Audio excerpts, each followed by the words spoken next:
DPRD Kota Malang menggelar rapat paripurna dengan dua agenda, yakni penyampaian penjelasan Wali Kota Malang terhadap rancangan perubahan KUA PPAS tahun anggaran 2025, penyampaian penjelasan Wali Kota terhadap Ranperda pembentukan dan susunan perangkat daerah serta pembangunan gedung. Usai penyampaian penjelasan Wali Kota, DPRD Kota Malang akan melakukan pendalaman terhadap dua KUA PPAS tahun 2025 dan Ranperda susunan perangkat daerah dan pembangunan gedung. Rapat paripurna DPRD Kota Malang dengan dua agenda penting, yakni penyampaian penjelasan dari Wali Kota Malang, Dr. Insinyur Wahyu Hidayat MM, terhadap KUA PPAS tahun anggaran 2025, serta rancangan peraturan daerah atau Ranperda, susunan perangkat daerah dan pembangunan gedung, dipimpin oleh Ketua DPRD Kota Malang, Amitia Ratnanggani Siraduhita. Dalam rapat ini, pimpinan rapat memberikan waktu kepada Wali Kota Malang untuk menyampaikan penjelasan terhadap dua Ranperda tersebut. Dalam penjelasan terkait KUA PPAS tahun anggaran 2025, Wali Kota Malang mengatakan bahwa di tahun anggaran 2025 ada target kenaikan PAD Kota Malang.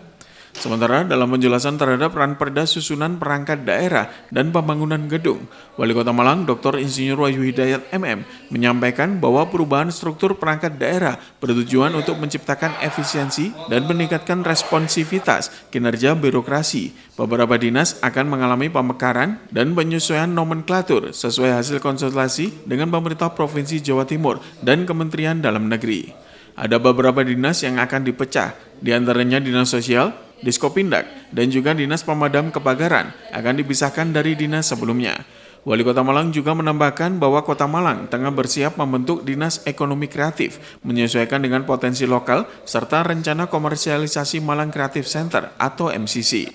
Terkait Ranperda tentang pembangunan gedung bertujuan memperkuat pengawasan dan pengendalian pembangunan di wilayah Kota Malang dengan memperhatikan aspek keselamatan, lingkungan, dan kepastian hukum dalam perizinan. Peraturan ini penting untuk menjawab tantangan urbanisasi dan pertumbuhan kota yang cepat, sekaligus memberikan perlindungan hukum baik bagi pemerintah maupun masyarakat dalam hal pembangunan fisik. Mungkin situasinya hampir sama seperti COVID kemarin, ada efisiensi setelah APBD berjalan. Nah makanya yang penting nanti ini di APBD perubahan ini bisa untuk menstabilkan dan menormalkan sesuai dengan situasi kondisi saat ini.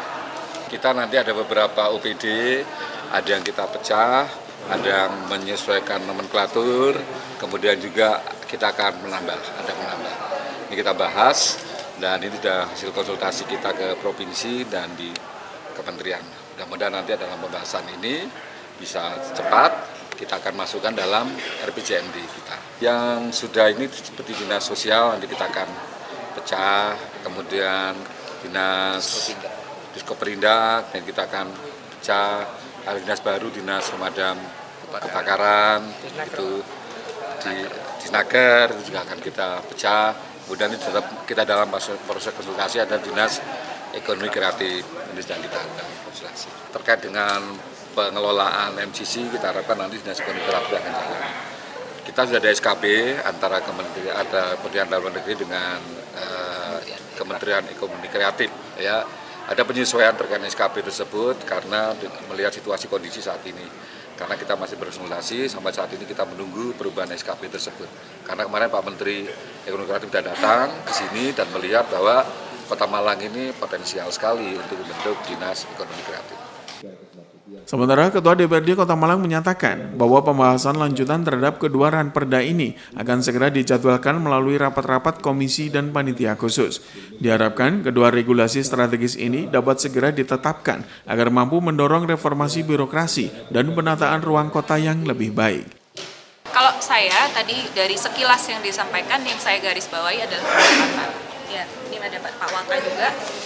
Pendapatan karena kita di tahun ini kan sudah mulai jalan pendapatan Foxen itu ya dari HKPD itu, jadi kami berharap itu bisa naik karena kan pencapaian kita tahun lalu sekitar 700 PAD pajak, dari pajak itu sekitar 700, jadi saya berharap itu kemudian menjadi tambahan komposisi, tidak kemudian include ke dalam komposisi, paham ya maksudnya ya? Jadi di luar komposisi ininya, jadi sehingga itu bisa nambah nanti akhirnya. Ya kalau mau bicara ideal ya kita harusnya mandiri fiskal dong. Mandiri fiskal iya ya? Dong, kita harus sudah bisa membiayai diri kita sendiri. Tetapi kan kita masih menuju ke sana.